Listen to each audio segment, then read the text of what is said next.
नमस्कार, बीएसटीवी की खास पेशकश बात बजट की देख रहे हैं आप। आपके साथ मैं हूं कृतिका मिश्रा और आज देश का अंतरिम बजट पेश किया जाना है। इस साल लोकसभा चुनाव होने वाले हैं और इसीलिए पूर्ण बजट नई सरकार के गठन के बाद पेश किया जाएगा। और बजट सत्र की शुरुआत से पहले पीएम नरेंद्र मोदी ने इस बार के बजट में महिलाओं पर विशेष फोकस होने के संकेत भी दिए हैं। क्या होगा इस बार बजट में खास, आम जनता की क्या है बजट से आस, आइए जानते हैं। हमारे साथ खास पैनल भी जुड़ रहा है। हमारे साथ कपिल होलकर जी, अर्थशास्त्री जुड़ रहे हैं। कपिल जी, बहुत स्वागत है बीएसटीवी में आपका। साथ ही हमारे साथ एक और मेहमान प्रीति उपाध्याय शुक्ला जी, पूर्व बैंकर जो हैं, रायपुर स्टूडियो से हमारे साथ जुड़ी हुई है। मैम, आपका भी बहुत स्वागत है। कपिल जी, रुख आपका ही करूंगी। बजट आ रहा है, केंद्र का उम्मीदों का बजट इसे कहा जा रहा है। सर, कैसे ओवरऑल बजट को आप देख रहे हैं? देखिए, मैं उम्मीदों का बजट जो कहा जा रहा है उससे मैं थोड़ा इत्तेफाक नहीं रखूंगा आपकी इस बात से, क्योंकि ये अंतरिम बजट है जी। और अंतरिम बजट में सरकार को भी पता होता है कि बहुत कुछ उनको करने के लिए नहीं है। मैं थोड़ा सा चुनावी परिप्रेक्ष्य में न जाते हुए मैं एक अर्थशास्त्री या एक फाइनेंशियल एक्सपर्ट के तौर पे इस बात को रखना चाहूँगा कि जनरली जो है ना, ये बजट मेरे मन में कहीं ना कहीं डर पैदा करता है।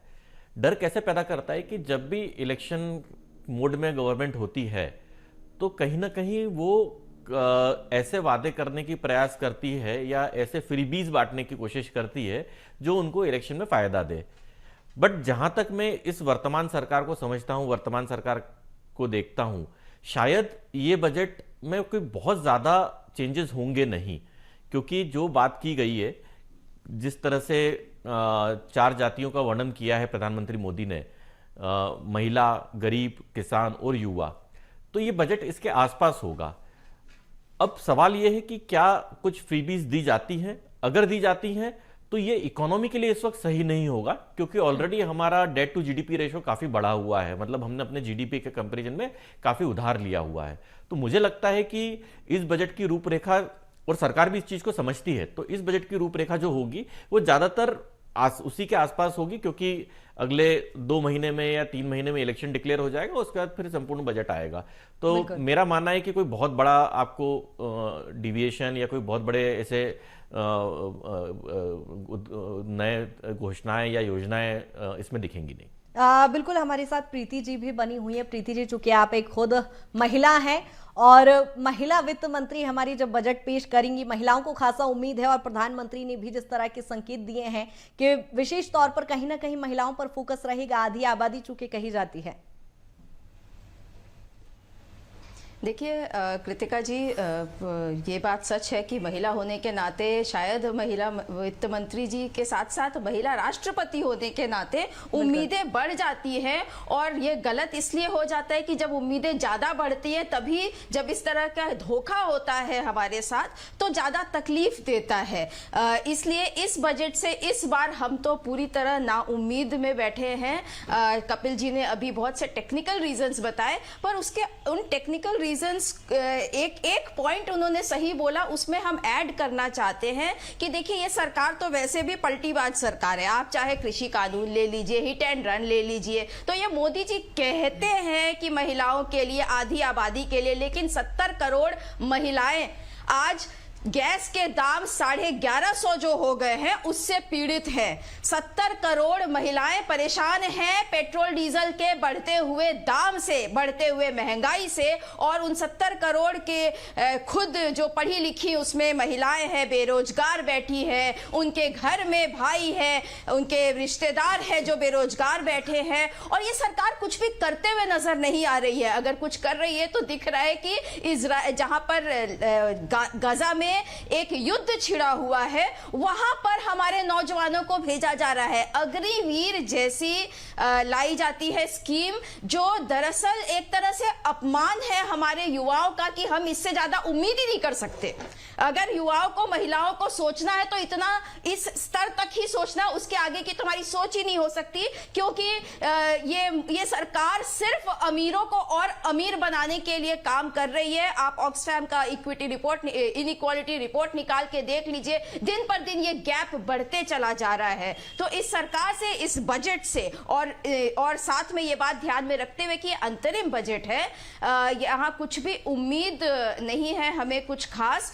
ये सिर्फ एक खाना पूर्ति रहेगी आज निर्मला सीतारामन जी की। इससे पहले भी उन्होंने महिलाओं को बहुत कुछ खास नहीं दिया है। अगर देना है तो हमारी मांग है ये कि अगर राजस्थान में चुनाव के मद्देनजर 450 का सिलेंडर किया जा सकता है तो पूरे देश की महिलाएं, 70 करोड़ महिलाएं आज डिमांड कर रही हैं कि सिलेंडर को 450 किया जाए। बिल्कुल, कहीं ना कहीं किचन का बजट गैस सिलेंडर की महंगाई के चलते बढ़ता नजर आता है कपिल जी। लेकिन जिस तरह से आपने जिक्र किया था कि अंतरिम बजट है तो बहुत ज्यादा उम्मीदें इस बजट से लगाई नहीं जाएगी, लेकिन बात यदि हम राहत की करते हैं तो फिर भी कौन से वो क्षेत्र हो सकते हैं जिसमें केंद्र सरकार की ओर से राहत दी जाने की संभावनाएं जताई जाए? देखिए, एक उम्मीद की जा सकती है कि जीएसटी कलेक्शन बहुत अच्छा हो रहा है गवर्नमेंट का। करीब इस महीने भी 1,72,000 करोड़ का आंकड़ा पार किया, जो ऑल टाइम हाई के आसपास है। सो मेरा ऐसा मानना है कि सरकार हो सकता है कि डायरेक्ट टैक्स को लेके कुछ डिक्लेरेशन देना चाहे, क्योंकि बहुत बड़ा तबका मध्यम वर्ग में, निम्न वर्ग से मध्यम वर्ग में शिफ्ट हो रहा है, जहाँ पे एक और बहुत बड़ा वोट बैंक भी है ये, और बीजेपी गवर्नमेंट का एक लॉयल वोट बैंक कह सकता हूं मैं इसको, जो कि किसी न किसी फॉर्म में गवर्नमेंट को, बीजेपी को, पार्टी को वोट देता है। तो मुझे लगता है कि क्योंकि ये मोस्ट अवेटेड था कि कुछ न कुछ टैक्स रिफॉर्म्स किए जाएं डायरेक्ट टैक्स में, तो ये शायद एक उम्मीद हम कर सकते हैं। दूसरा, कुछ छूट और कटौतियां, जैसे मेडिकल एक्सपेंसेस बहुत ज़्यादा बढ़ गए हैं, तो मुझे लगता है कि सरकार इंश्योरेंस प्रीमियम पे कुछ रिबेट देने का प्रयास कर सकती है, क्योंकि प्रीमियम पिछले कोविड में 2020 में जब कोविड हुआ था और 2023 तक देखें तो इंश्योरेंस कंपनियों ने प्रीमियम बहुत बढ़ा दिए इंश्योरेंस की, तो उसके कारण जो पहले छूट मिलती थी वो कोई फायदामंद इतनी बची नहीं है। क्योंकि आज अगर एक 4 लोगों का परिवार है और आप मेडिक्लेम पॉलिसी लेते हैं तो उसमें काफ़ी प्रीमियम आपको पे करना पड़ती है, तो वो छूट का दायरा सरकार को बढ़ाना चाहिए। दूसरा, मेरा ये मानना है कि कहीं ना कहीं टैक्स स्लैब को भी बढ़ाना होगा, क्योंकि महंगाई थोड़ी सी बढ़ गई है। हम इस क्योंकि ग्लोबल इन्फ्लेशन है, केवल इंडिया ही नहीं, इंडिया में तो इन्फ्लेशन कम है, यूरोप यूएस में मेरी कई अपने मित्रों से या निवेशकों से बात होती है तो वहाँ तो inflation almost all time high पे है। ब्याज दरें वहाँ जो कभी 1% या आधा प्रतिशत होती थी, आज 5-5% हो गई हैं। तो हमारे यहाँ जो इन्फ्लेशन है उसके कारण महंगाई बढ़ गई है, तो मुझे लगता है वो जो टैक्स स्लैब है उसमें भी थोड़ा सा परिवर्तन या राहत देने की ज़रूरत है। और जैसे महिलाओं की बात कहें तो महिलाओं के लिए मेरा ऐसा मानना है, क्योंकि महिलाएं एक बहुत बड़ी, इस वक्त की गणतंत्र दिवस की परेड में मेरे गूज़बम्प आ गए जब मैंने महिलाओं का पार्टिसिपेशन देखा, और ये वाकई में अभिमान का विषय है कि मेरे घर में भी बेटी यहाँ है, मेरी भी बहनें हैं, और मेरी बेटियां बहनें इस तरह से बढ़ चढ़कर अगर हिस्सा ले रही, तो मेरा मानना है कि महिलाओं को भी मोटिवेट या प्रमोट करने के लिए उनको भी टैक्स स्लैब, अलग से उनका कुछ एक्स्ट्रा टैक्स स्लैब देना चाहिए, क्योंकि महिला जो घर में पैसा बचाती है वो उस परिवार के काम आता है, और वो परिवार जो है अगर पैसा बचा, उसका कुछ भी पैसा बचा तो वो बचत की तरफ जाएगा, और जब बचत होगी तो निवेश होगा, और निवेश होगा तो कहीं ना कहीं वो कैपिटल फॉर्मेशन होगा। मतलब इस चीज को थोड़ा सा मैं आपका अगर ज्यादा समय नहीं ले रहा हूं तो इस तरह से बताना चाहूंगा कि किसी भी देश की ग्रोथ के लिए, किसी भी कंट्री की ग्रोथ के लिए कैपिटल फॉर्मेशन बहुत जरूरी होती है। सरकारें रोजगार नहीं पैदा कर सकती, सरकार एक सीमा तक रोजगार पैदा कर सकती हैं। अगर हम देखें तो कैपिटल फॉर्मेशन मतलब प्राइवेट कैपेक्स इंडस्ट्रीज आएंगी। आज हम देखें करीब 671 इनिशियल पब्लिक ऑफर, जिसे हम आईपीओ कहते हैं, नई कंपनियों के आईपीओ लॉन्च हुए पिछले 3 साल में। ये क्या है? ये कैपिटल फॉर्मेशन है, और आईपीओ में पैसा कौन लगाता है? रिटेल इन्वेस्टर लगाता है। तो जब हमारे घर में महिलाओं के पास में पैसे की बचत होगी तो आज सारी महिलाएं जागरूक के एजुकेटेड है, वो म्यूचुअल फंड के माध्यम से या डायरेक्ट शेयर बाजार के माध्यम से आईपीओ में पैसा लगाएंगी और कंपनियों में हिस्सेदार बनेंगे, तो ये कैपिटल फॉर्मेशन होगा और कहीं ना कहीं समृद्धि होगी। बिल्कुल, तो मेरा मानना है कि ये हेल्प कर सकता है।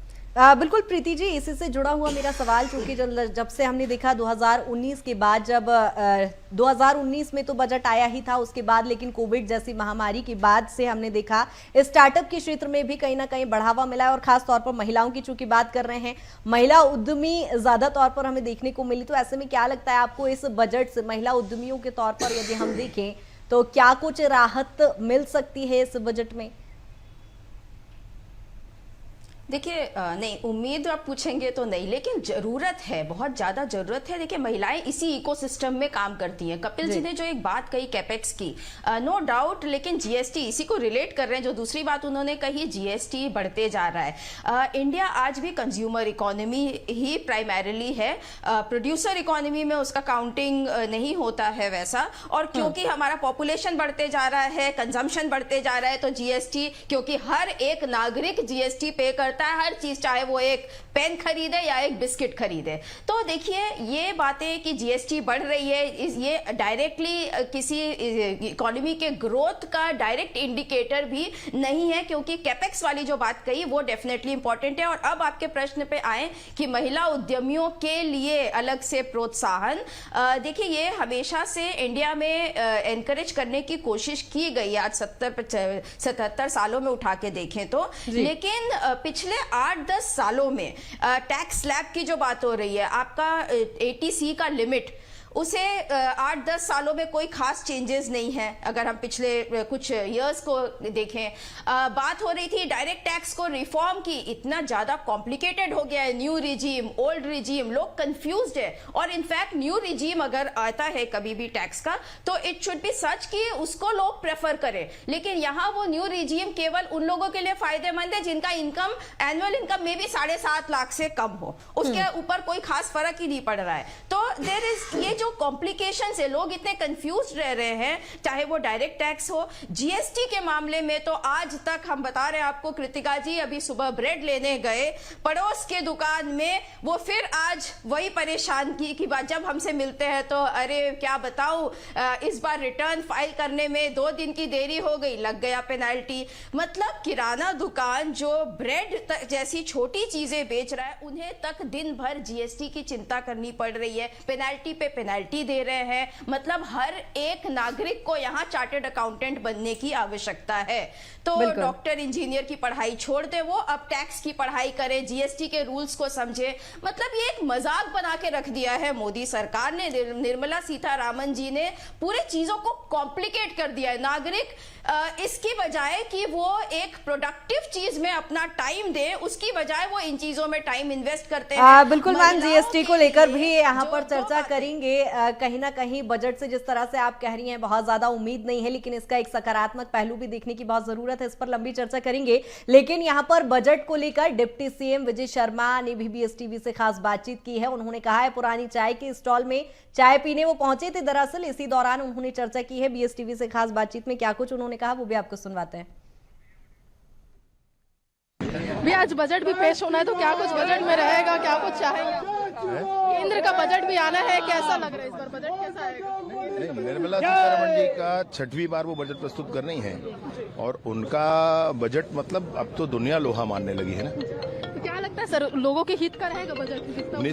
निसंदेह आप सोचिए जी सरकार की रफ्तार क्या है, मोदी जी की सरकार की रफ्तार आप देखें, एक दिन में 35-37 किलोमीटर नेशनल हाईवे बन जाना, एक एम्स था आज 21 एम्स हो गए हैं, मतलब ट्रिमेंडस है सब कुछ। महतारी वंदन को भी इसमें रखा जाएगा बोल रहे, उनके लिए भी बजट रखा जाएगा बोल रहे हैं, जो संसद में लाने के लिए बिल पास हुआ था उसके लिए भी बजट का प्रावधान। अब ये होगा तो बहुत अच्छा हो जाएगा। हमारे यहाँ प्रदेश में माननीय मुख्यमंत्री जी ने कल कैबिनेट में निर्णय भी कर लिया है कि महतारी वंदन योजना के लिए हम प्रावधान कर रहे हैं। आपने खुद भी सुना विजय शर्मा जी का क्या कुछ कहना, आपने खुद भी देखा यहाँ पे तस्वीरें की क्या कुछ स्थिति थी। आपको बता दें कि यदि आप किसी गलत काम का सपोर्ट करेंगे तो ये स्थिति, अगर नहीं करेंगे तो जो विरोध नहीं करेंगे तो इस प्रकार की स्थिति जो है क्यों निर्मित होगी। तो कई तंज उन्होंने कसा है कांग्रेस के ऊपर भी, और बजट को लेकर भी उम्मीदें जताई। अब देखने वाली बात है कि आज क्या कुछ जो तस्वीरें हैं वो देखने को मिलती है। कैमरामैन जयप्रकाश साहू के साथ दामनी बंजारे, BHTV रायपुर। और हमारे साथ हमारे सहयोगी भी लगातार जुड़े हुए हैं। बजट को लेकर लगातार चर्चा जारी है। राजधानी रायपुर से दामनी हमारे साथ जुड़ी हुई हैं। दामनी, बजट को लेकर क्या कुछ छत्तीसगढ़ वासियों की उम्मीदें?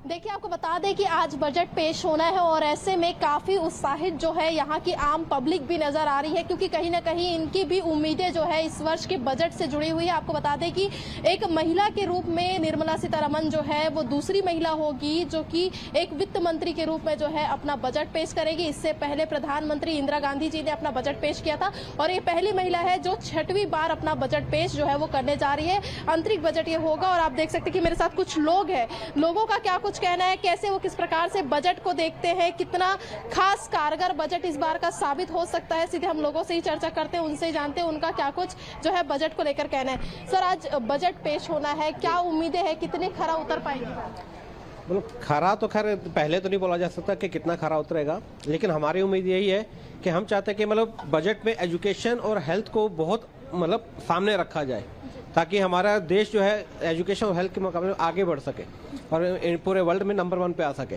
तो हम लोग चाहते हैं कि एजुकेशन को मेन रखा जाए।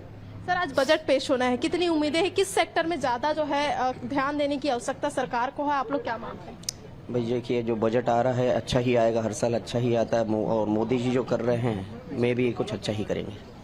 तो क्या किस सेक्टर में आप महंगाई कम करवाना चाहते हैं? कम धीरे धीरे होगी ही और हो ही रही है, बस देश का मतलब टॉप में लाने की कोशिश चल रही है, वही बहुत अच्छी चीज है। सर, चुनाव भी इस वर्ष लोकसभा का, तो ऐसे में कोई बड़ी घोषणा तो नहीं की जा सकती, लेकिन बजट में कोई ना कोई बड़ा प्रावधान रखा जा सकता है, ये कहा जा रहा है। कितना आशा है इस बार के बजट से? देखो, बजट से आशा तो बहुत है, लेकिन जो भैया ने कहा है ना, एजुकेशन और हेल्थ, अगर वो फ्री हो जाए महंगाई अपने आप कम हो जाएगी। बिल्कुल सही बात है, ये दोनों फ्री होने चाहिए। सर, बजट पेश होना है, कितना खास मानते हैं, किस सेक्टर में ज्यादा काम होना चाहिए? अभी फिलहाल जो ये बजट है इससे कोई उम्मीद नहीं है, क्योंकि ये एंटरिम बजट है। इसमें सरकार जो होती है अगले 2 महीने का जो कार्यकाल उनका रहेगा, उसके लिए आवश्यक सरकारी खर्च जो है वो पार्लियामेंट से सैंक्शन करवाना है। सिर्फ बजट इसलिए आएगा, बजट सरकार कोई इसमें बड़ी घोषणा नहीं कर सकती, नहीं करना चाहिए और नहीं भी करेगी। बड़ी घोषणा तो नहीं कर सकते, लोकसभा चुनाव है, लेकिन कहीं ना कहीं कहा जा रहा है कि जो काम बचे उनके लिए कुछ ना कुछ हो सकता है। जो काम उनके बचे हैं पिछले बजट के जो भी, वो उसके लिए जो है जो बजट सैंक्शन करवाना है वही होगा, और इससे ज्यादा कुछ नहीं। सर, आप भी थे, बजट आज पेश होना है, एक महिला वित्त मंत्री जो है वो पेश करेगी, निर्मला सीतारमण जी। कितना खास मानते हैं एक महिला होने के नाते, कितना कैसा बजट बना सकती है? महिला होने के नाते मैं ये चाहूँगा कि इसमें महिला सशक्तिकरण पे विशेष ध्यान दें, और महिलाओं का जो है इस टाइप का बजट रहे कि वो आत्मनिर्भर की ओर आगे बढ़ सके, और घर के जो है महंगाई का जो है स्तर वो जो है धीरे से कम हो जाए और नियंत्रित रहे। सर, आप भी थे, किस प्रकार का बजट होना चाहिए, कितना खास बजट होना चाहिए? बजट तो मैं चाहूँगा आम लोगों को ध्यान में रख के बजट को बनाना चाहिए, और पिछले 6 बार से वो बजट को पेश कर ही रही हैं, तो उनको बताने की जरूरत नहीं है। बस आम पब्लिक को, आम जनता को ध्यान में रखें, उसके हिसाब से बजट प्रस्तुत करें, बहुत अच्छा है। और एक निवेदन ये है कि जो पुरानी सब्सिडी बची है लोगों की पुराने बजट के हिसाब से, उसको वापस जल्दी से जल्दी कर दिया जाए। इंतजार कर रहे हैं साल भर से लोग, और गाड़ियों का रेट को थोड़ा कम किया जाए। जो बैटरी वाली गाड़ी है, आम लोगों के उसको जल्दी ले सके, उसका गाड़ियों का रेट कम होना चाहिए। इसका मैं विशेष निवेदन करूंगा हमारे जो बजट प्रस्तुत कर रहे हैं, कि आम जनता उसको ले सके। जैसे कि आपने खुद भी सुना, सभी की उम्मीदें काफी ज्यादा है, और ऐसे में मैं और भी यहाँ पे कुछ लोग हैं उनकी ओर लेके चलती हूँ, उनका क्या कुछ कहना है, क्योंकि बजट जो है वो बेहद ही खास होता है। और ऐसे में आपको बता दें कि बीते वर्षों का जो बजट पेश हुआ था उसमें कुछ खास बातें देखी गई थी, जिसमें अमृतकाल से लेकर सारी चीजों का जिक्र हुआ था। सर, आज बजट पेश होना है, कितनी उम्मीदें, किस सेक्टर में ज्यादा काम होना चाहिए, तीनों सेक्टरों के एतबार से? पहली बात तो ये कि ये मुख्य बजट नहीं है, ये अंतरिम बजट है, जिसमें लोकसभा जो चुनाव होने वाले हैं उसके अकॉर्डिंग वो लोग अपने खर्चे के लिए निकालेंगे। बाकी कुछ हो सकता है कि लोक लुभावन कुछ चीज़ें दे दे, जिससे कि लोगों को राहत मिले। और हम तो चाहेंगे कि बजट चाहे अंतरिम हो चाहे मुख्य बजट हो, जो भी बजट आए वो सारे बजट में मध्यम वर्गीय लोगों को देख करके और उसके अनुसार बजट बनाना चाहिए, क्योंकि सबसे ज़्यादा बोझ जो होता है वो मध्यम वर्गीय लोगों को होता है। जो बड़े लोग हैं या जैसे मिडिल क्लास के लोग हैं उनको प्रॉब्लम है, लोअर क्लास और हाई क्लास वाले लोगों को तो उतना ज़्यादा कोई फर्क पड़ता नहीं है इन चीज़ों में। सर, एक व्यापारी होने के नाते व्यापारियों के लिए क्या कुछ किया जाना चाहिए, कैसे देखते हैं, कितना राहत व्यापारी को देना चाहिए, क्योंकि जीएसटी और तमाम टैक्स उनके ऊपर भी है। टैक्सेशन एक बहुत बड़ी मेजर हम सबके लिए प्रॉब्लम है, बट अदर देन दिस, जैसे सबने कहा, हमें किसानों को देखना है, मिडिल क्लास को देखना है, इसके साथ हमें एजुकेशन और हेल्थ, ये 2 ऐसे मुद्दे हैं जिनमें बिल्कुल दामनी, कहीं ना कहीं हर क्षेत्र में एक खास उम्मीद यहाँ पर आम जनता द्वारा लगाई जा रही है। देखने वाली बात होगी बजट में कितनी कुछ राहत मिलने वाली है। मोदी सरकार के चूंकि अंतरिम बजट पर उप मुख्यमंत्री राजेंद्र शुक्ला का भी बयान सामने आया है। उन्होंने कहा मोदी सरकार का यह अंतरिम बजट देश को विकास के पद पर अग्रसर करने वाला है, गरीब कल्याण और अंत्योदय पर बजट आधारित होगा। आइए सुनवाते हैं क्या कुछ उन्होंने कहा। कि बजट बहुत ही संतुलित होता है, विकास को गति देने वाला होता है, गरीबों के कल्याण का होता है, अधोसंरचना को मजबूती देने वाला होता है। तो इसलिए इस बार भी मोदी जी के नेतृत्व में देश को विकास की ऊंचाइयों पर पहुंचाने वाला और गरीबों को राहत देने वाला बहुत ही संतुलित बजट देश की जनता को देखने को मिलेगा। और सहयोगी प्रतीक भी जबलपुर से हमारे साथ जुड़े हुए हैं। प्रतीक, संस्कार धानी में किस तरह का बजट को लेकर उम्मीद इस समय जताई जा रही है? क्या कुछ वहां की तस्वीरें, क्या कुछ लोगों की उम्मीदें? हाँ कृतिका, देखिए बेशक ये कह रहे एक अंतरिम बजट है जिसमें कुछ महीनों के लिए सरकार अपनी व्यवस्थाओं को जुटाएगी। हमारे साथ इस वक्त महाकौशल चैम्बर ऑफ कॉमर्स के पदाधिकारी अखिल मिश्रा जी जुड़े हुए। अखिल जी, बेशक अंतरिम बजट है, नई सरकार आके से पूर्ण बजट का रूप देगी, फिर भी उम्मीद तो रहती है देश को, तो केंद्र में बजट आ रहा है, क्या कहें? देखिए, बजट का नाम आते ही एक आशा, उत्साह और उमंग की बात मन में आ जाती है, क्योंकि हम व्यापारी लोग हैं और बजट मतलब सरकार किन अगले वर्ष किन सेक्टर्स पर ध्यान देने वाली है, किन योजनाओं को लेकर आने वाली है, जिससे कि बाजार में पैसा आ सके और वो पैसा रोल हो सके और हमारा व्यापार चल सके। यही बजट की हमारी सबसे बड़ी बात होती है। तो निश्चित रूप से बजट जब भी बात होती है तो बजट से लगता है कि हमको कुछ ना कुछ राहत मिलेगी। और ये जैसा आपने कहा अंतरिम बजट है, ये देश का चुनावी बजट होगा, मुझे ऐसा लगता है। तो जब सरकार चुनावी बजट लेके आती है तो मुझे ऐसा लगता है कि सारे सेक्टर्स को खुश करने की, सारे वर्गों को खुश करने की कोशिश की जाती है।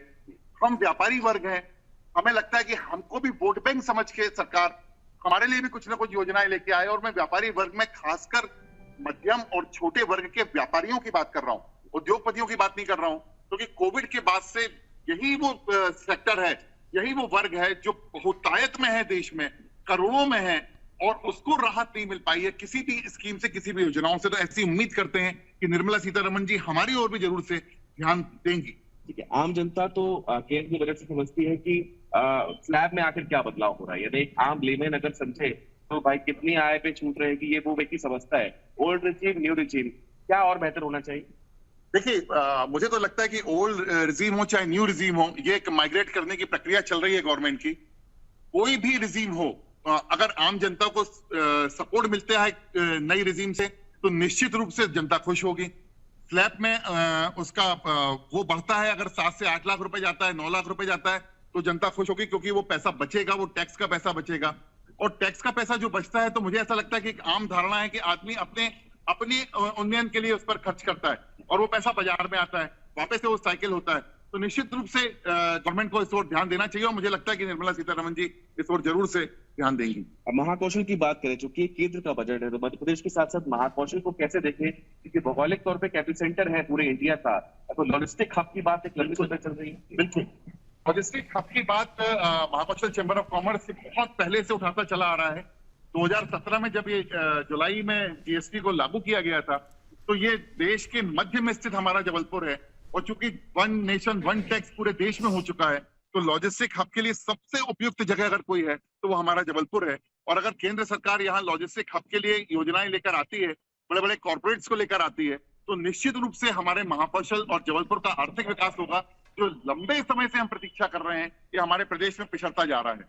एक बात मैं और कहना चाहता हूं आपके माध्यम से कि हम व्यापारी कल्याण कोष की मांग बहुत लंबे समय से करते चले आ रहे हैं और कोविड ने तो ये और हमको दृढ़ कर दिया है कि ये जरूर से होना चाहिए, क्योंकि कोविड की आपदा ने हमारे व्यापारियों को बहुत ही ज्यादा मारी है और इससे वो उबर नहीं पाया है।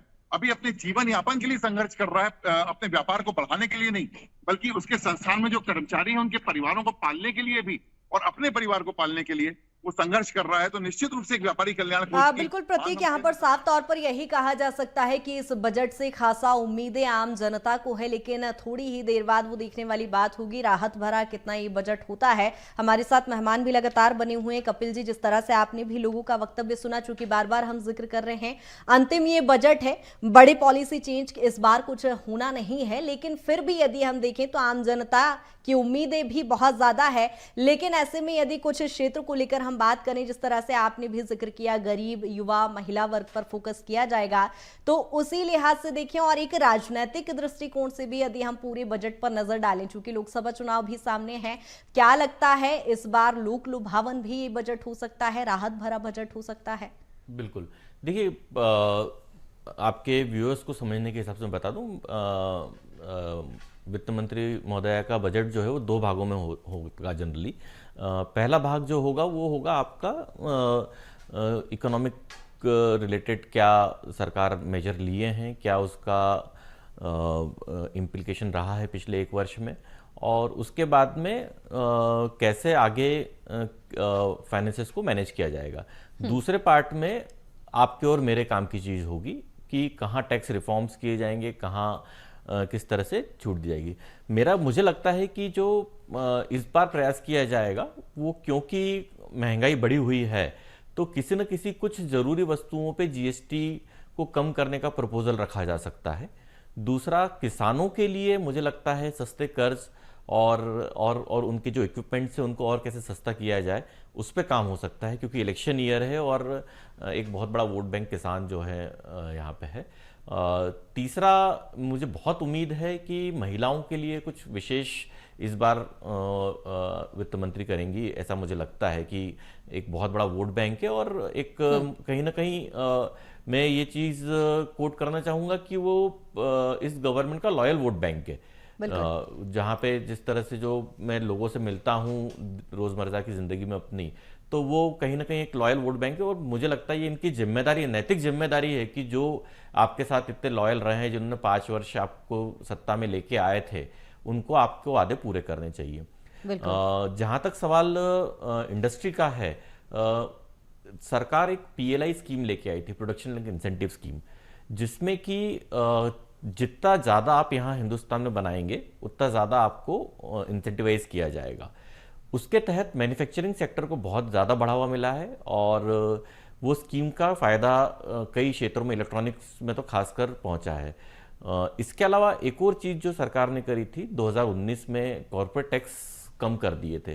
जैसे मैंने कहा कि सरकार, किसी भी देश की सरकार के लिए इतनी बड़ी आबादी के लिए रोज़गार मुहैया कराना बहुत कठिन है। ये केवल और केवल इंडस्ट्रियलिस्ट या दूसरे सर्विस इंडस्ट्री या मैन्युफैक्चरिंग के थ्रू हो सकता है। सरकार इस चीज़ को समझती आई है कि देखिए हमें समझने की ज़रूरत है। हम एग्री इकोनॉमी थे, एग्री इकोनॉमी से हम सीधे सर्विस इकोनॉमी पे शिफ्ट हो गए। 1982 में जो चाइना ने जिस तरह से तरक्की करी, चाइना 1981-82 में चाइना और हम आसपास ही थे हमारी, बट चाइना की तरक्की का कारण रहा कि वो दुनिया की फैक्ट्री बन गया। दुनिया की फैक्ट्री मतलब करीब 45% उनका मैन्युफैक्चरिंग, दुनिया का एक्सपोर्ट डिमांड जो है चाइना अपने एक्सपोर्ट से पूरा करता है। यही काम हिंदुस्तान अगर करता उस समय, तो शायद हमारे यहाँ की पॉपुलेशन को हम रोजगार मुहैया करा पाते। हम कंज्यूमर बन गए, हम सर्विस इंडस्ट्री बन गए, हमने BPO सेटअप कर दिए, हमने मैन्युफैक्चरिंग को प्रमोट नहीं किया, हमने केवल वाइट कॉलर जॉब्स को प्रमोट किया। तो आप देखिए हमारा जो पॉपुलेशन था जिसका फायदा हमें मैन्युफैक्चरिंग को प्रमोट करके लेना था, वो ना होके हम कंज्यूमर बन गए। लोगों ने आके, हमने दुनिया के लिए अपने बाजार खोल दिए और लोगों ने आके हम पे डंप करना चालू कर दिया। हमारे यहाँ की साइकिल इंडस्ट्री कोलैप्स हो गई, हमारे यहाँ की टॉय इंडस्ट्री कोलैप्स हो गई, हमारे यहाँ के हमारा नज़दीकी शहर इंदौर है, वहाँ पे एक ज़माना था कि कपड़ा मिलें मशहूर थी इंदौर की और सारी जगह जाती थी, तो हमारे यहाँ की कपड़ा मिलें कोलैप्स कर गई। ये सब हुआ क्या? ये सब इससे क्या हुआ कि कहीं ना कहीं कपिल जी, कुल मिलाकर यानी ये कहा जा सकता है कि सर्वस्पर्शी ये बजट होने की उम्मीद तो जताई जा रही है, लेकिन युवा वर्ग जिसमें जो आप कह रहे हैं कि संतुष्ट करना कहीं ना कहीं मुश्किल होगा, केंद्र सरकार के लिए एक चुनौती भी होगी। प्रीति जी बनी हुई है। प्रीति जी, जिस तरह से आप बार बार चूंकि राजनीतिक दृष्टिकोण से बात कर रही हैं, तो मेरा सवाल भी इसी से जुड़ा कि बात यदि हम मतदाताओं की करें, चूंकि लोकसभा चुनाव है, लोक लुभावन ये बजट हो सकता है। अब मैं आपसे नहीं पूछूंगी कि उम्मीदें क्या है बजट को, लेकिन क्या राहत इस बार सरकार दे सकती है? कृतिका जी, महतारी वंदन योजना का जिक्र किया डिप्टी CM शर्मा जी ने। लाडली बहन योजना चलता है, आप मध्य प्रदेश में कपिल जी जानते होंगे। तो उम्मीद पूरी तरह से 70 करोड़ महिलाओं की ये है कि आप इन स्कीम्स को, या जिससे जो हमने पहले भी बात की, 450 रुपए में सिलेंडर आपने मात्र राजस्थान में दिया, क्यों ऐसा ये नाइंसाफी बाकी महिलाओं के साथ क्यों हो? क्यों ना उत्तर प्रदेश की महिलाओं को भी जो महतारी वंदन योजना है वो उसे पूरे इंडिया में एप्लीकेबल किया जाए, सिलेंडर दिया जाए। तो ये छोटी छोटी, अच्छा ये फ्रीबीज की केवल बात नहीं है। देखिए जैसा कपिल जी ने बहुत अच्छे से एक्सप्लेन किया कि अगर महिलाएं बचत करेंगी तो वो इन्वेस्टमेंट करेंगी, तो इन्वेस्टमेंट करेंगी तो कहीं ना कहीं इकोनॉमी में बूस्ट आएगा। तो आपको सरकार को इस तरफ देखने की जरूरत है, परंतु ये सरकार वादे बड़े बड़े करती है और दरअसल सब कुछ जुमला साबित होता है आखिरी में। अगर आप युवाओं की जैसे आपने बात करी तो याद करिए 2 करोड़ हर वर्ष रोजगार सृजन करने का वादा था मोदी जी का। कहां 2 करोड़ साल में, अरे ये तो पूरे अपने कार्यकाल में 2 करोड़ का रोजगार सृजन नहीं कर पाए हैं। तो ये दिक्कत यही है इस सरकार के संग कि ये बातें बहुत बड़ी बड़ी करते हैं, अमृत काल और देश एकदम बिल्कुल क्या विश्व गुरु बन गया है। हम विश्व गुरु बनना चाहते हैं और इसमें हर नागरिक का जब योगदान होगा तभी ये देश विश्व गुरु बनेगा। परंतु मोदी जी बातें बड़ी करते हैं, भाषण बड़े देते हैं, धरातल पर आकर इनका जो भी वादे होते हैं, खुद गृह मंत्री तो उसे जुमला कह देते हैं। तो ये जुमले वाली सरकार है, इनसे उम्मीद करना तो दूर की बात, इन्हें तो देश चलाने नहीं आ रहा। फिर से हम उस पर जाएंगे। कृषि कानून, किसानों की आय 2022 में दुगनी करने की बात थी और यहाँ आप कृषि कानून ऐसा लाए कि आधे किसान सड़क पर आ गए, 1 साल तक धरना देना पड़ा उन्हें। कितने किसानों की मृत्यु हुई, लेकिन आखिर में अपनी जिद के कारण वो अड़े रहे, पर उन्हें आखिर में वापस लेना पड़ा। हिट एंड रन, अभी अभी उन्होंने कानून बिना कोई डिस्कशन के, विपक्ष से कोई चर्चा किए बिना, इन्हें लगता है ये सब कुछ जानते हैं, हुआ क्या, आखिर अपनी मुंह की खाए और इन्हें वापस लेना पड़ा। बात यह है कि जब तक आप देश के नागरिक की बात नहीं सुनेंगे, विपक्ष यानी देश की आवाज होती है वो, जब तक आप विपक्ष की बात नहीं सुनेंगे। ये तो मौजूदा सरकार पर कई सारी बातें यहाँ पर हो गई है, देखने वाली बात होगी जब बजट आएगा, उसका इंतजार करना अभी मात्र बाकी है। और ऐसे में पहले से बयानबाजी कुछ भी करना गलत भी होगा। विवेक भी लगातार बने हुए हमारे सहयोगी। विवेक, जिस तरह से हम देख पा रहे हैं बजट पेश होना है केंद्र सरकार का, खासा उम्मीदें आम जनता को इस आम बजट से है, क्या कुछ राजधानी भोपाल वासियों की बजट को लेकर उम्मीदें? विवेक, आप तक आवाज पहुंच पा रही है मेरी? विवेक से संपर्क हमारा टूट गया है। कपिल जी लगातार हमारे साथ जुड़े हुए हैं। कपिल जी, जिस तरह से हम बात कर रहे हैं, चूंकि काफी सारे आरोप प्रीति जी यहाँ पर मोदी सरकार पर लगा रही हैं, एक तरफा बात करना तो गलत होगा, लेकिन हम बात यहाँ पर प्रीति जी ने जीएसटी को लेकर भी चूंकि एक विषय छेड़ा था और जुमला शब्द जो इन्होंने बोला है, तो उससे जुड़ा हुआ मेरा एक सवाल भी यही है कि जब भी बजट आता है मध्यम वर्गीय के लिए कहीं ना कहीं एक जुमला मात्र यहाँ पर देखने को मिलता है। क्या लगता है इस बार मध्यम वर्गीय के लिए क्या कुछ विशेष ध्यान में रखकर ये बजट रहेगा? देखिए, मैं क्योंकि राजनीतिक व्यक्ति नहीं हूं, आपने मुझे एक फाइनेंशियल एक्सपर्ट की हैसियत से बुलाया है और मैं राजनीति की एबीसीडी भी नहीं जानता। अगर मैं आपको बताऊं तो मेरा किसी भी राजनीतिक रूप से यहाँ वक्तव्य देना ठीक भी नहीं होगा और मैं उतना अनुभवी भी नहीं हूँ। बट मैं जो डेटाबेस की बात करता हूँ, क्योंकि मेरा काम ही आंकड़ों के साथ आंकड़ों को देखना और समझना है, मेरा मानना है कि हम जिस दौर में हैं, हम जिस एरा में हैं यहाँ पे हिंदुस्तान में आज के समय में, काल कोई भी नाम दे दिया जाए, आज हमारा यूथ हमारी पावर है।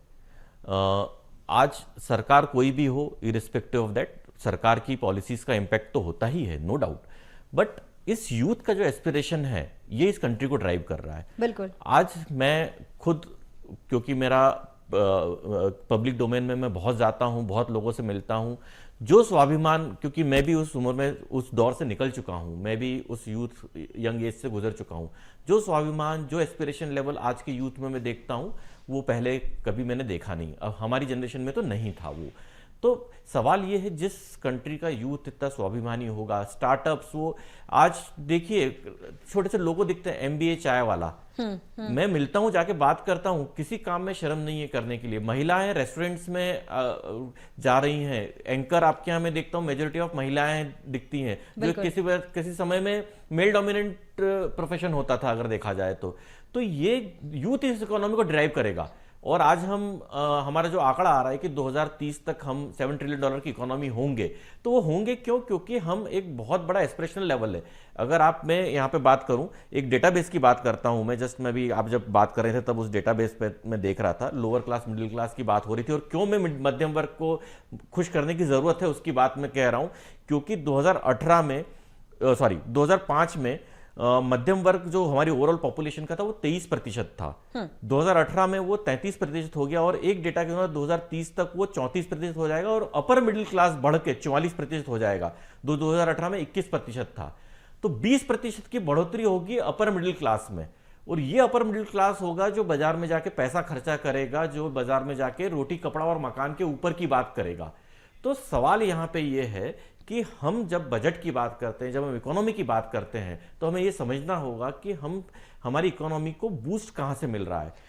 बिल्कुल कपिल जी, यहाँ पर रोकना भी चाहूंगी दर्शकों को। एक बड़ा अपडेट देते हैं। मोदी कैबिनेट की बैठक खत्म हो चुकी है और बजट को कैबिनेट में मंजूरी भी मिल गई है। पीएम मोदी की अध्यक्षता में चूंकि ये बैठक हुई है और अब बैठक खत्म हो गई है, जहां बजट की कॉपी संसद भवन लाई गई है और इसके बाद थोड़ी देर बाद यानी लगभग 11 बजे बजट पेश होगा, जहां केंद्रीय वित्त मंत्री निर्मला सीतारमण बजट पेश करेंगी। और पीएम मोदी की अध्यक्षता में चूंकि बैठक हुई, कैबिनेट की बैठक में बजट को लेकर चर्चा हुई, बजट को मंजूरी मिल गई है और अब जल्द ही बजट पेश किया जाएगा। बजट की कॉपी संसद भवन लाई गई है और लगातार चूंकि बजट को लेकर हम चर्चा कर रहे हैं, हमारे साथ खास पैनल भी जुड़ा हुआ है, सहयोगी भी हमारे साथ बने हुए हैं। विवेक, राजधानी में जिस तरह से आप भोपाल में मौजूद हैं, क्या लग रहा है बजट को लेकर, क्या कुछ उम्मीदें?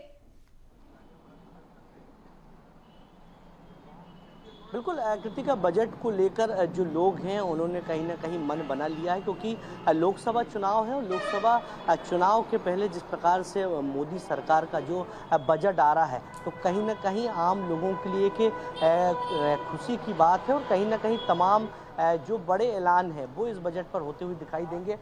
राजधानी भोपाल के तमाम जो लोग हैं वो हमारे साथ मौजूद हैं, उनसे भी हम बात करते हैं। कैसे देखते हैं मोदी सरकार के बजट को?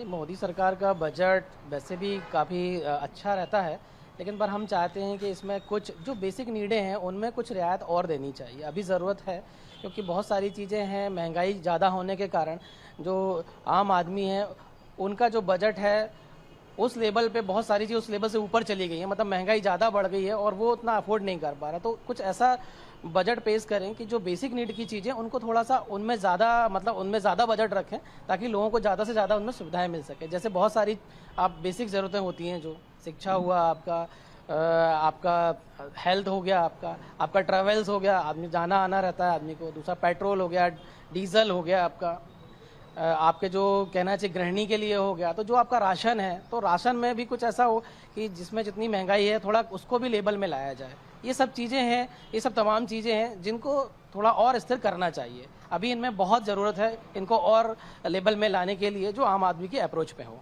टैक्स की बात करते हैं, क्योंकि टैक्स को लेकर अधिकांश लोग विचार करते हैं। क्या लगता है इस बार टैक्स में कोई राहत मिलती नजर आएगी? टैक्स में राहत मिलेगी और मिलना भी चाहिए। 7 लाख तक इनकम जो है उस पर टैक्स में रिबेट मिलना चाहिए, और टैक्स में रिबेट अगर सरकार नहीं दे रही है तो फिर इनके लिए भी अच्छा नहीं होगा, क्योंकि सारी पब्लिक इसका इंतजार कर रही है कि टैक्स में 7 लाख रुपए तक की इनकम पे तो छूट मिलना ही चाहिए।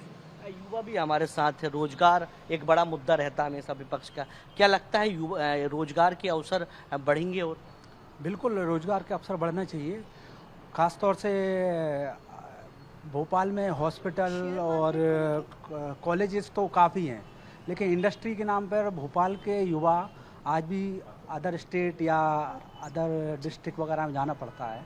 तो कम से कम भोपाल में अगर इंडस्ट्रीज़ होंगी बड़े, तो भोपाल का जो युवा है वो बाहर नहीं जाना पड़ेगा, उसका सब इधर ही उसको नौकरी मिलेगी या फिर उसका बिजनेस बढ़ेगा। जैसे जिस प्रकार मुंबई और अदर स्टेट डेवलप्ड हैं, अदर सिटीज़ मेट्रो सिटीज़, उस हिसाब से भोपाल को या एमपी को भी डेवलप करने का गवर्नमेंट का प्लान होना चाहिए मेरे हिसाब से। सीनियर सिटीजन भी, उनसे भी बात करते हैं। क्या लगता है कि शिक्षा, स्वास्थ्य के साथ साथ और जो मूलभूत सुविधाएं हैं और जो घर की ज़रूरत की चीज़ है उस पर सरकार विचार करे क्या? ये कि हमारा देश जो है एग्रीकल्चर वाला देश रहा है और एग्रीकल्चर में किसान सबसे ज़्यादा परेशान है। हर सरकार आती है, एमएसपी का वादा करती है, मिनिमम सपोर्ट प्राइस देगी, तो जितना उनको खेती में लागत लगती है उतना भी नहीं निकलता है। अक्सर देखते हैं टमाटर फेंक दिए जाते हैं, सब्जी फेंक दी जाती है, इसलिए कि उनका रेट नहीं मिलता है। तो एमएसपी जब तक लागू नहीं होगी, क्योंकि एमएसपी लागू नहीं होने के जो किसान को परेशानी होती है उसका असर पूरे हिंदुस्तान पे पड़ता है, क्योंकि सबसे बड़ा सेक्टर एग्रीकल्चर सेक्टर ही है अपने यहाँ। तो उसके कारण उनको इंश्योर किया जाना चाहिए कि जो स्वामीनाथ कमीशन ने रिपोर्ट दी थी कि जो है एग्रीकल्चर के मामले में किसान को कम से कम जितनी लागत है उसका डबल तो मिले, तब उसकी आमदनी होगी, तो उसका असर आएगा। एम्प्लॉयमेंट भी उसी से जुड़ा है और नए नए सेक्टर एग्रीकल्चर से जुड़े हुए जो सेक्टर हैं वो जो है पैदा होना चाहिए। जैसे प्रिजर्वेशन है, अब पैदा तो हो जाता है और एकदम से अगर जो है ताज़ा ताज़ा आता है तो रेट सस्ते में बेचना पड़ता है, तो उसको प्रिजर्व करने के लिए अब जैसे प्याज है, प्याज का एक ये है कि उसका पाउडर बना के बेचा जा सकता है। तो इस किस्म की जो योजनाएं आनी चाहिए कि जिससे जो है एम्प्लॉयमेंट भी मिले और जो है किसान को भी फायदा है, इंडस्ट्री वालों को भी फायदा हो, सर्विस सेक्टर को भी फायदा हो। ट्रांसपोर्ट वाले सबसे ज़्यादा परेशान है। ओक ट्राई में जो है इतना ज़्यादा रिश्वत लगती है कि आज ही के पेपर में है कि रोज़ जो है यहाँ कई करोड़ रुपए जो उसके वसूले जाते हैं। ठीक है, और भी बात करते हैं। महिलाओं की यदि बात करें तो महिलाओं पर पूरा फोकस है। क्या लगता है महिलाओं को बड़ी सौगात मिलेगी? किचन से लेके तमाम योजनाओं का लाभ मिलते नजर आएगा? क्या क्या नई योजना लाएगी सरकार? लेकिन सही लोगों को नहीं मिल रहा है। महिलाओं में भी जो जिनको मिलना चाहिए उनको नहीं मिल रहा है। फालतू की रेबड़ी बांटी जा रही हैं, वो बस सब बंद होना चाहिए मेरे हिसाब से। तो कृतिका, बात की जाए केंद्र सरकार के बजट की तो तमाम जो लोग थे उनकी अलग अलग राय थी, मगर बात की जाए बजट की तो कहीं ना कहीं लोगों की जो आशा है वो इस बजट से जुड़ी हुई, क्योंकि चुनावी समय और चुनावी समय में सरकार जहां अलग अलग वर्गों को साधने की बिल्कुल विवेक, कहीं ना कहीं आम जनता को इस बजट से काफी उम्मीदें हैं। प्रीति जी, आऊंगी मैं आपके पास, लेकिन सहयोगी सुमित भी हमारे साथ अंबिकापुर से जुड़े हुए हैं। सुमित, संक्षेप में बजट को लेकर फिलहाल क्या कुछ जानकारी, क्या कुछ उम्मीदें? बिल्कुल, अंबिकापुर की जनता को कहीं ना कहीं केंद्र सरकार से अंतरिम बजट से काफी उम्मीदें, क्योंकि लोकसभा चुनाव है और लोगों को जाहिर सी बात है कि चुनाव नजदीक, उम्मीदें कि कुछ बेहतर करके खासकर मध्यम वर्ग के लोगों को केंद्र सरकार इस बजट में देगी ताकि जो बढ़ती महंगाई है उस पर राहत मिल सके। हमारे साथ कुछ युवा साथी भी है, उन्हीं से समझते हैं कि उनकी क्या उम्मीदें हैं। अभी कुछ देर में बजट पेश होगा संसद में, देश के सबसे पंचायत में मोदी सरकार से क्या उम्मीदें? देश का ये अंतिम बजट है इस साल का और मोदी सरकार की वित्त मंत्री निर्मला सीतारमण जी से बहुत सारी उम्मीदें हैं। उम्मीद है कि युवाओं के लिए जैसे पूर्व में बहुत सारी रोजगार सृजन हुई है इस सरकार में, आगे भी इस सरकार में रोजगार सृजन होंगे, युवाओं को उद्योग से जोड़ा जाएगा।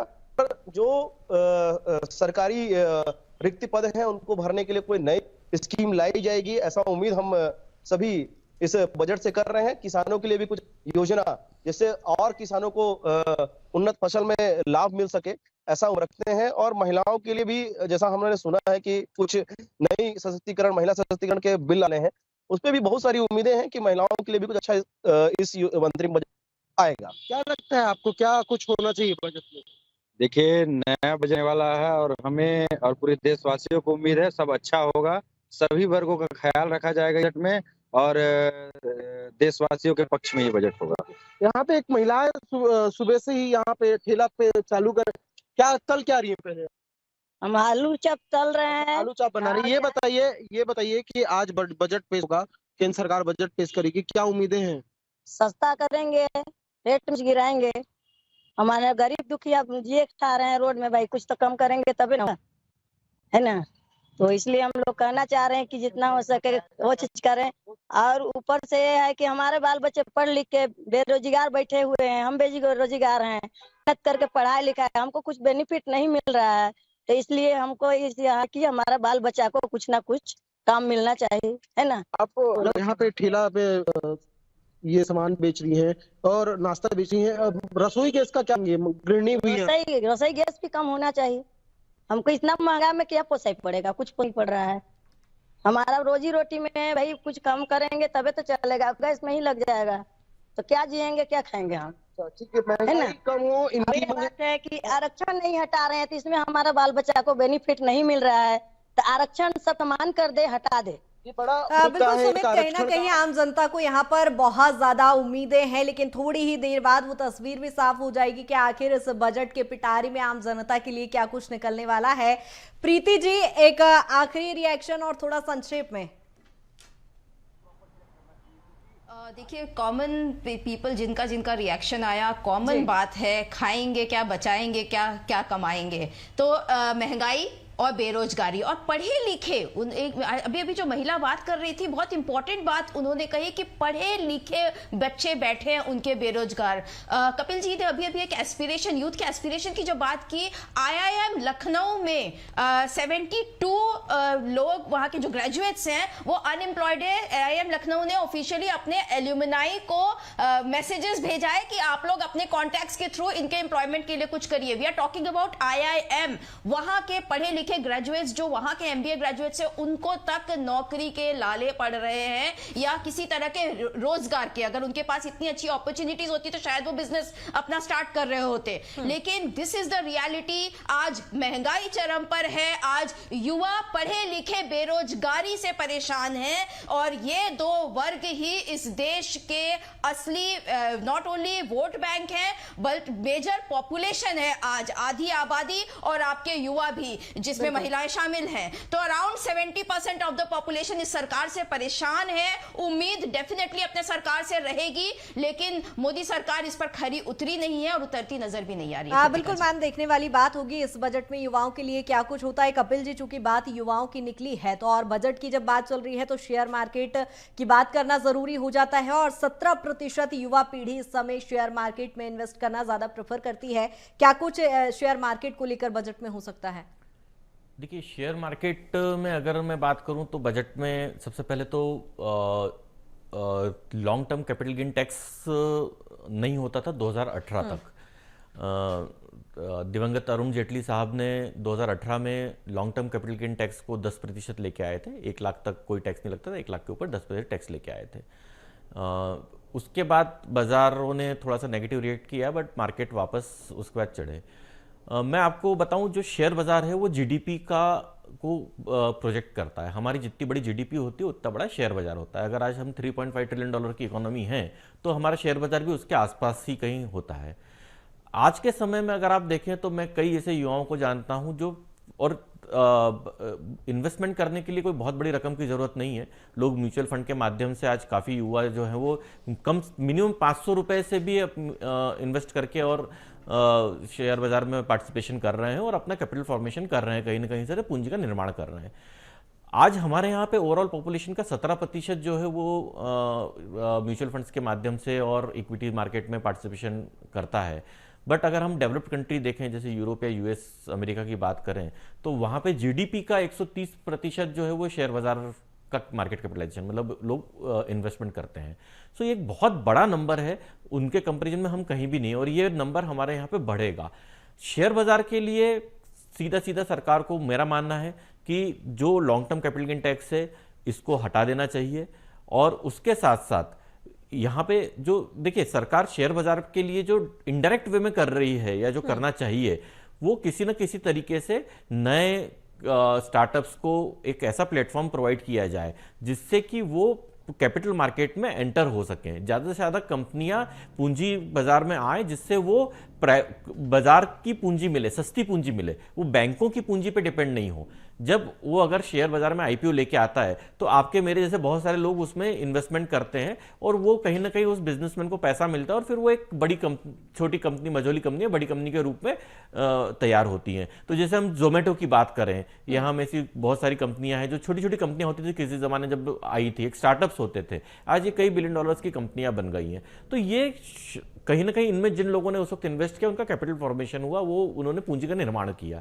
तो मेरा मानना है कि सरकार एक अच्छा एनवायरनमेंट दे इस देश में, चाहे मैन्युफैक्चरिंग हो, चाहे सर्विस इंडस्ट्री हो, कंप्लायंसेस कम से कम हो, क्लियरेंस फास्ट हो, जो सेबी कर भी रही है, वेल रेगुलेटेड है। अगर हम बात करें तो ये हमारे देश की सेबी ने प्रूव करके दिखाया है कि कोविड टाइम में भी जब दुनिया में कई देशों ने अपने बाजार बंद कर दिए थे, हमारा शेयर बाजार खुला था और लोगों को लिक्विडिटी थी। तो ओवर टाइम ये प्रूव होता आया है और सरकारों के लिए यही जरूरी है जो करना चाहिए, जो मुझे लगता है इस बजट में सरकार से उम्मीद रहेगी कि कुछ ना कुछ ऐसा इंसेंटिवाइज किया जाए या कुछ ना कुछ ऐसे रिफॉर्म्स लाए जाएं कि कैपिटल मार्केट में एंट्री आसानी से हो सके, आसानी से IPO लॉन्च कर सके कंपनियां और लोगों का निवेश के लिए रास्ते ईजी हो।